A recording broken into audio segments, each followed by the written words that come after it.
your right on women is that they should be protect their chastity, and they should not let anyone you do not consent to without your permission. നിങ്ങളുടെ right എന്ന് പറഞ്ഞാൽ നിങ്ങളുടെ സ്ത്രീകളെ അവരുടെ ചേസ്റ്റിറ്റി, അവരുടെ മാനം നിങ്ങൾ കാക്കണം. പിന്നെ നിങ്ങളുടെ അനുവാദം ഇല്ലാതെ ഒരാളുമായിട്ട് കല്യാണം എന്നുള്ളതാണ്. അതായത് ഇത് നിങ്ങളുടെ ഒരു കടമയാണ്. പുരുഷന്മാർക്ക് സ്ത്രീകളുടെ മേലുള്ള അവകാശമാണ്. അപ്പോൾ ഇതിലെന്താ നെഗറ്റീവ് എന്താ? അതായത് പുരുഷന്മാർക്ക് സ്ത്രീകളുടെ മേലുള്ള ഒരു അവകാശം എന്ന് പറയുന്നത് അവരവരുടെ ചാരിത്രം സൂക്ഷിക്കണം എന്നുള്ളതാണ്. ഇതിൽ മൂപ്പരിക്കുന്ന പ്രശ്നമുണ്ടോ? പറയണം പ്ലീസ്. അതായത് ഓക്കെ, ഒരു ഭർത്താവ് ഉണ്ടെങ്കിലും അത് ചാരിത്രം സൂക്ഷിക്കേണ്ടതില്ല എന്നാണോ? അതുപോലെ തന്നെ നിങ്ങളുടെ കൺസെന്റ് ഇല്ലാതെ മറ്റൊരാളെ നിങ്ങളുടെ വീട്ടിലേക്ക് കയറ്റാം എന്ന് വെച്ചാൽ ആ രൂപത്തിലുള്ളൊരു ബന്ധങ്ങൾ പാടില്ല എന്നാണ്. അതെന്താ പ്രശ്നം? അത് പ്രശ്നം ഉണ്ടെങ്കിൽ അത് പറയാണ് വേണ്ടത്. അല്ലാതെ പിന്നെ ഇയാൾ അതിനെ എന്തൊക്കെയോ പറഞ്ഞ് എന്ത് ചെയ്യുക, മുന്നോട്ട് കൊണ്ടുപോകുക എന്നുള്ളത് മാത്രമാണ് ചെയ്യുന്നത്. It is your duty to provide them with the food and clothing within reasonable and well-known measures. അത്യാവശ്യം വസ്ത്രവും ആഹാരവും ഒക്കെ സ്ത്രീകൾക്ക് കൊടുക്കുന്നത് നിങ്ങളുടെ ചുമതലയാണ്. ഇതിനകത്ത് തന്നെ ഉണ്ട് എത്ര സ്ത്രീവിരുദ്ധമായ ഒരു സംഗതിയാണ്. കാരണം വെച്ച് കഴിഞ്ഞാൽ സംരക്ഷണയിൽ കഴിയേണ്ടുന്നത് സ്ത്രീയാണ് എന്നാണ് പറയുന്നത്. ഓക്കെ, ഭയങ്കര പ്രശ്നമായിട്ടുള്ള കാര്യമാണ്. സ്ത്രീക്ക് ഭക്ഷണവും വസ്ത്രവും കൊടുക്കണം എന്നുള്ളതാണ് ഏറ്റവും എന്താ പറയാ പ്രശ്നമുള്ള സ്ത്രീവിരുദ്ധമായ കാര്യം. ആലോചിച്ച് നോക്കുക, ഇവിടെ യഥാർത്ഥത്തിൽ ഇസ്ലാം ശരിയാണ്, ഇവർ പറയുന്ന ഒരു ഈക്വൽ എന്നുള്ളതല്ല ഇസ്ലാം മുന്നോട്ട് വെക്കുന്നത്. ഇസ്ലാം മുന്നോട്ട് വെക്കുന്നത് സ്ത്രീക്ക് സ്ത്രീകളുടേതായ അവകാശം, പുരുഷന് പുരുഷന്റേതായ അവകാശങ്ങൾ എന്നുള്ളതാണ്. അതിൽ ഇക്വാലിറ്റി അല്ല, മറിച്ച് രണ്ടിന്റെയും പ്രകൃതം അറിഞ്ഞുകൊണ്ടുള്ള മൂല്യം കൊണ്ട് ഇസ്ലാം ഈക്വൽ ആയിട്ട് രണ്ടുപേരും കൺസിഡർ ചെയ്യുന്നത്. ആണിന്റെയും പെണ്ണിന്റെയും മൂല്യം പടച്ചവന്റെ മുമ്പിൽ ഈക്വൽ ആണ്. പക്ഷെ പ്രകൃതം കൊണ്ട് വ്യത്യസ്തത ഉള്ളത് കൊണ്ട് അവർക്കുള്ള കടമകളും കടപ്പാടുകളും വ്യത്യസ്തമുണ്ടാവും. അപ്പൊ അതിൽ പെട്ടതാണ് എന്ത്? പുരുഷനെ സംബന്ധിച്ചിടത്തോളം പുരുഷന് അവന്റെ മേലുള്ള ബാധ്യതയാണ് ഇവിടെ ഈ പറഞ്ഞതുപോലെ പിന്നെ ഭാര്യക്കുള്ള ഈ വസ്ത്രവും ഭക്ഷണവും അവൻ കൊടുക്കൽ നിർബന്ധമാണ്. അത് അവന്റെ ബാധ്യതയാണ്. എന്നാൽ സ്ത്രീയുടെ മേൽ ആ ഒരു ബാധ്യതയില്ല. ഇപ്പോൾ ജോലിക്ക് പോയി സമ്പാദിച്ച് കുടുംബത്തിന് വേണ്ടി പ്രൊവൈഡ് ചെയ്യുക എന്നുള്ളത് പുരുഷന്റെ ബാധ്യതയാണ്, സ്ത്രീക്ക് ബാധ്യതയില്ല. അപ്പോൾ അത് എന്തുകൊണ്ടാണ്?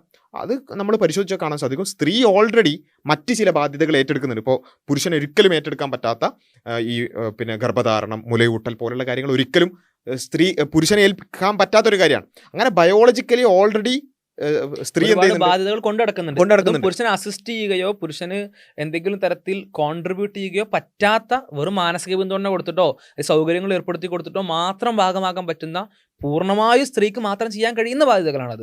അപ്പൊ അവിടെ അങ്ങനെ ചില അമിത ബാധ്യതകൾ സ്ത്രീ ചെയ്യുന്നത് കൊണ്ട് തന്നെ ഇനി കുടുംബത്തിന്റെ സാമ്പത്തിക ഉത്തരവാദിത്വം എന്ന് പറയുന്ന ബാധ്യതയും ഇപ്പൊ നമുക്ക് ഇക്വാലിറ്റിക്ക് വേണ്ടി 50-50 ആക്കാൻ വിചാരിക്കുക. അപ്പൊ എന്താ സംഭവിക്കുക? ഓൾറെഡി അമിത ബാധ്യതയുള്ള സ്ത്രീക്ക് പിന്നെയും ബാധ്യത വന്നു, പുരുഷന് കുറച്ച് ബാധ്യത കുറഞ്ഞു കിട്ടി.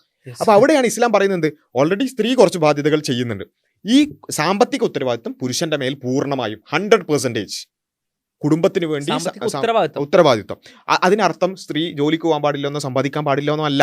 സ്ത്രീക്ക് കുടുംബപരമായ സ്വത്തുണ്ടെന്നുണ്ടെങ്കിൽ അതിനൊന്നും ഒരു പരിധിയില്ല. ഇനി അതല്ല ജോലിക്ക് പോകുകയാണെന്നുണ്ടെങ്കിൽ ഒരു തരത്തിലുള്ള പ്രശ്നമില്ല. ഭർത്താവിന് 1 ലക്ഷം രൂപ ശമ്പളമുള്ളൂ, ഭാര്യക്ക് 1.5 ലക്ഷം രൂപ ഉള്ള ഭാര്യ എന്ന് പറഞ്ഞാൽ ഇണയാണ് ഇസ്ലാം പറയുന്നത്. ഇണക്ക് സ്ത്രീ ആയിട്ടുള്ള ഇണക്ക് 1.5 ലക്ഷം രൂപ ശമ്പളമുള്ള ജോലി എടുക്കാൻ പറ്റില്ല ഇസ്ലാം പറയുന്നുണ്ടോ? അല്ലെങ്കിൽ അങ്ങനെ ചെയ്യാൻ പാടില്ല, ഒരു കുഴപ്പമില്ല. മാത്രമല്ല ആ 1.5 ലക്ഷം രൂപ സാലറിയുള്ള ഭാര്യക്ക് കുടുംബത്തിന് വേണ്ടി ചെലവഴിക്കേണ്ടുന്ന ഒരു ഉത്തരവാദിത്വം ഇല്ല. 0 അവൾ ചെലവഴിക്കേണ്ട നിർബന്ധ ബാധ്യതയുള്ള തുക. അത് പിന്നെ സഹായിക്കാവുന്നതാണ്, ഭർത്താവിനെ സഹായിക്കുന്നതിന് ഒരു പ്രശ്നമൊന്നുമില്ല. പക്ഷെ ഒരു ബാധ്യതയായി ഇസ്ലാമികമായി അത് കൊടുക്കുന്നില്ല. ഇത് യഥാർത്ഥത്തിൽ സ്ത്രീക്ക് എംപവറിംഗ് ആണ് ശരിക്കും പറഞ്ഞാൽ. കാരണം എന്താ, അവൾക്ക് ഈ കുടുംബത്തിന്റെ ഉത്തരവാദിത്തങ്ങളെ കുറിച്ച് അവൾ ബോധേഡാവേണ്ട കാര്യമില്ല. അത് പുരുഷനായിട്ട് ഏൽപ്പിച്ചിട്ടുണ്ട്. അവളെ സംബന്ധിച്ചുള്ള ഒരു യഥാർത്ഥ financial independence, financial freedom, financial privilege Islam ഏറ്റവും കൂടുതൽ സ്ത്രീക്കാണ്. പുരുഷനവിടെ ഫിനാൻഷ്യൽ ഫ്രീഡം ഉള്ളത്. കാരണം പുരുഷന് ഫിക്സഡ് ആയിട്ട് ചെലവഴിക്കേണ്ട തുകകളും ഫിക്സഡ് ആയിട്ട് നിറവേറ്റേണ്ട ബാധ്യതകളും വ്യക്തമായിട്ട് ഇസ്ലാം കൊടുക്കുന്നുണ്ട്. അത് ഒരിക്കലും നിറവേറ്റാതിരിക്കാൻ പറ്റൂല. പുരുഷൻ സമ്പാദിക്കുന്ന വിഷയത്തിൽ പുരുഷന്റെ ആ സമ്പാദത്തിൽ പുരുഷന് അവകാശം ഉള്ളതുപോലെ സ്ത്രീക്ക് അവകാശമുണ്ട്, അവൻ്റെ ഇണക്ക് അവകാശമുണ്ട്, മക്കൾക്ക് അവകാശമുണ്ട്, മാതാപിതാക്കൾക്ക് അവകാശമുണ്ട്. ഇവർക്കെല്ലാം അവകാശപ്പെട്ട തുകയാണ്, അല്ലെങ്കിൽ അതിന് വേണ്ടിയിട്ടാണ് പുരുഷൻ ചെയ്യുന്നത് സമ്പാദിച്ചുകൊണ്ടിരിക്കുന്നത്. ഇനി സ്ത്രീ സമ്പാദിക്കുന്നുവെങ്കിലോ അത് അവളുടെ മാത്രമാണ്. അവൾ കുടുംബത്തിന് വേണ്ടി പ്രയാസമുണ്ടെങ്കിൽ അവൾക്ക് ചെലവഴിക്കാം. ആ ചെലവഴിക്കൽ പോലും അവളുടെ സ്വതക്കയാണ്, അഥവാ അവൾ ദാനം ചെയ്യുന്നതാണ്.